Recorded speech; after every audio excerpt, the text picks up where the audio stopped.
On today's wrestling news, Becky Lynch returns on SmackDown. A big old update on Randy Orton's injury. A WWE wrestler gets a brand new ring name. And Colt Cabana nearly died in his return match. Are you ready? Are you ready for the news time? Yes, my name is Phil Chambers and I'm joined by Gareth Morgan to talk all things wrestling news. But before we get into it, make sure you like the video, comment down below what you think of each of today's stories, subscribe to the channel, and links to each story is in the description below, the timestamps. Click them and off you go. But yeah, first up, Becky Lynch is back on WWE TV. So she came out last night.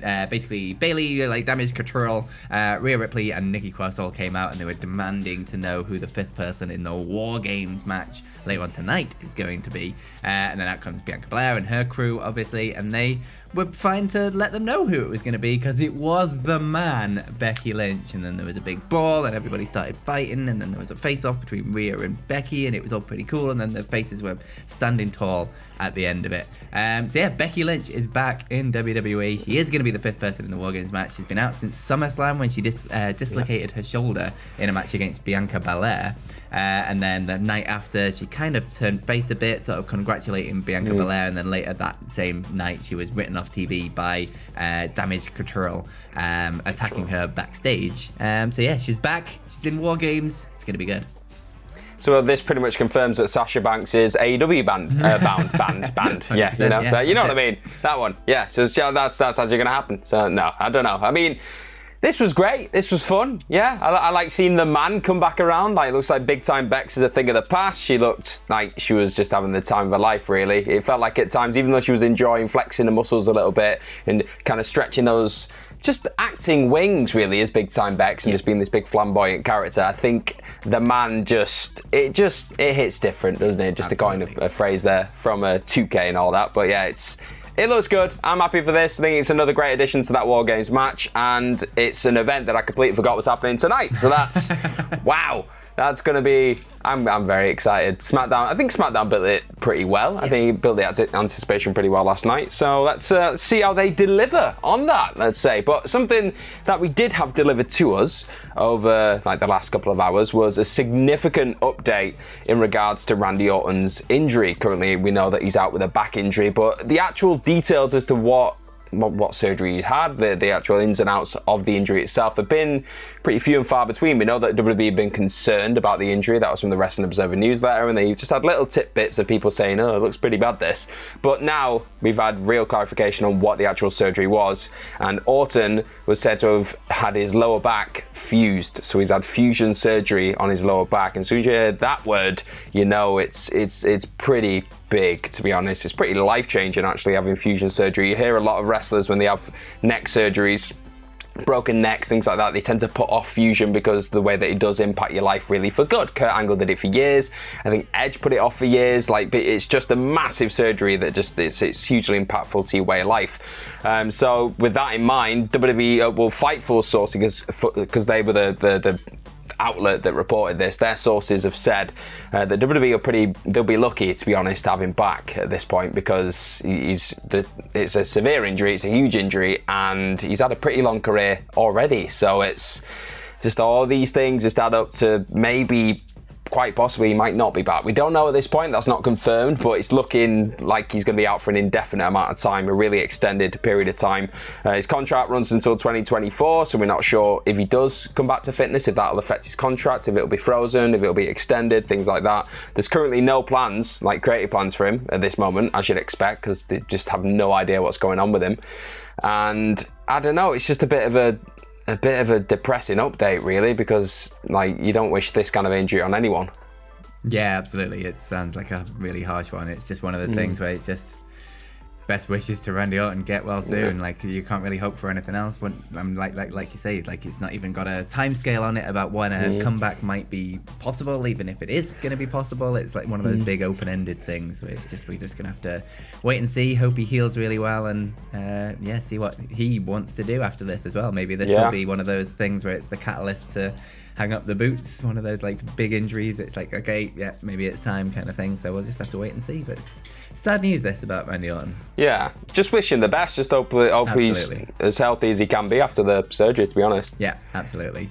But moving over slightly, SmackDown last night, Sarah Logan has obviously been in all the vignettes with the Viking Raiders, and then they came out on the November 11th show, and they came out again last night, but she has a new ring name now, and she's gone all Viking-y, and I will just use the quote that Michael Cole said, I suppose, because that's probably the best way of putting this.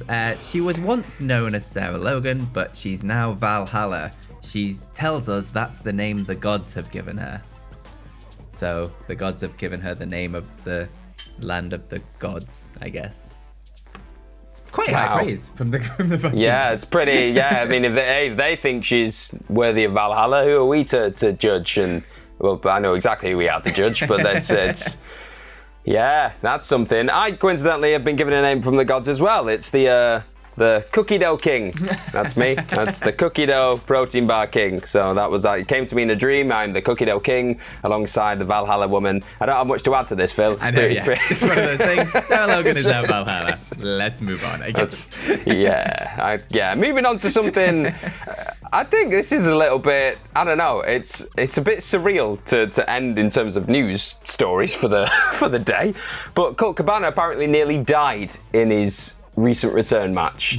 He seems like he's in pretty good spirits about it, and it's more of a that was close kind of story the way he recounts it. But it was on his Art of Wrestling podcast, his infamous, famous, whatever you want to call it, this great podcast that has had loads of nuggets over the years. This latest one, he talked about nearly dying because, well, of some compression socks, which they may seem harmless enough, but under the right circumstances, yeah, he could be in a bit of trouble, as he found out. So he lost his go-to socks, which are like long black football wrestling socks, and because he was procrastinating a little bit, he only got a new pair the day before. I think it was the night before the actual match. So he went out and just got a pair of compression socks and thought, yeah, they'll do, as you do, why not? So he went out, a bit nervous, obviously, because he got a huge reaction. It was very emotional for loads of reasons that you probably know by now.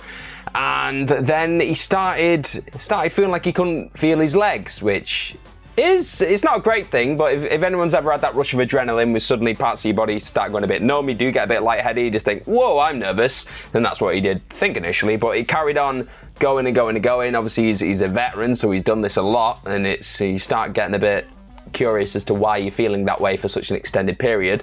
So he eventually got backstage. And he said, oh, well, I'm feeling lightheaded, I've got a headache, I've just all these things happening, I'm having trouble breathing, all these things. And then he started stripping off his gear, and he said, I just feel really restricted, take these knee pads off, take these boots off. And hey, Salty knows this is going down a bad dark avenue. He's no fool. He's like, what, he's wearing knee pads, boots, socks, what's happening? So he then took the socks off, and that's when he kind of dropped the bombshell on the trainers that he'd been wearing compression socks in front of 10,000 people whilst wrestling, whilst nervous, so he got the blood pressure up, everything like that, and they reacted with an understandable, what? What are you doing? And then he got covered in ice for like 2 hours, and they explained to him why doing this is not a good idea, wearing these compression socks and moving around, being highly athletic, and just all the heightened emotion and everything else. It's just not a cocktail for success, and it can very much lead to you not being amongst the living if you carry on. So yeah, I think he described it as essentially he made a tourniquet in the bottom half of his body. Yeah. That'll do it. That will do it. It's all these little things that you think about with wrestling that you just don't think about, isn't it? Like the little things that go on behind the scenes, the weird little stories about compression socks in boots and things. What's going on? What's going on with these people? At least he's learnt his lesson. Madness, I assume he won't be doing it again. So. Exactly. At least we've still got a Cabana. My goodness, that could have been. Imagine that for a story. Jesus. What a way to go as well. Anyway, on that note, doing what he loved. Let's move over to your Twitter questions for the day. The first one comes from Jera, who just says, does Salty acknowledge your tribal chief? Should we find out? Salty, do you acknowledge our tribal chief? Yeah. Yeah, he the ones. Now he's quiet, for God's sake. He's the ones. The next question comes from the Red Coog. He says, who would be the best opponent for Edge at WrestleMania? He's worked with many of the top heels already. Who would you put him against from WrestleMania?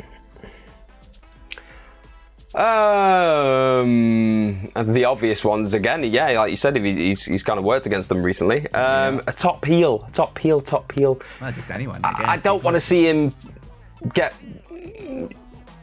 Yeah, I don't want to see him get battered by a giant though. So I don't want him in there against like Omos or Strowman or something like that. Maybe.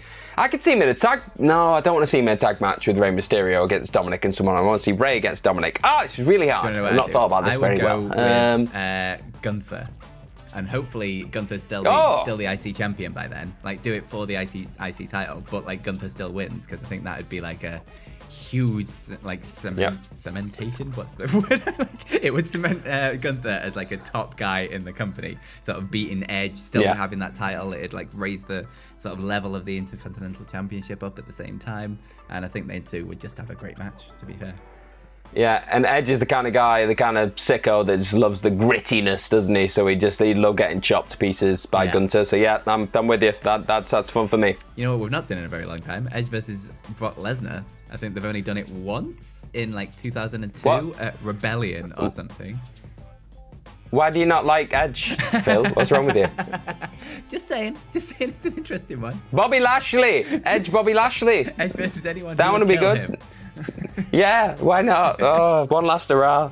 We've just had the Colt Cabana story, and this is where you're going to go, Phil. This is just not good. And the final question of the day isn't really a question. Well, it is a question. It's from Andrew on Twitter, who says, do you think Simon Miller makes a better heel or a face? I can't picture him being bad or mean. And I've mainly picked this one for Miller's reply to him, which made me chuckle, where he just said, I literally had a match last night where I screamed at a little kid in the crowd that she had no life experience and therefore couldn't boo him. I think that answers that then. Simon Miller can what be a mean. horrible man. It's absolutely official. Simon Miller is, in fact, a bald asshole. Yeah, he's a meanie Miller. Don't like him. That's wow. Yeah, he's a talented soul, and he can try his hands at both things, but he's a despicable heel. He's a slime ball, isn't he? Really. Salty nose. Anyway, Doug's bluffing. That means we should end the video. Thanks for watching. My name has been Phil. You can follow me on Twitter. Shut up, Doug. At Phil My Chambers. You can follow Gareth at Salty. Don't bother about me. Go and chase the dog. GMorgan04. Go and get him. Us at WhatCulture WWE. Watch more videos. There's a live stream tonight for Survivor Series War Games, so go watch that. But most importantly, have yourselves a bloody woofy day. Woof, woof, woof, woof, woof.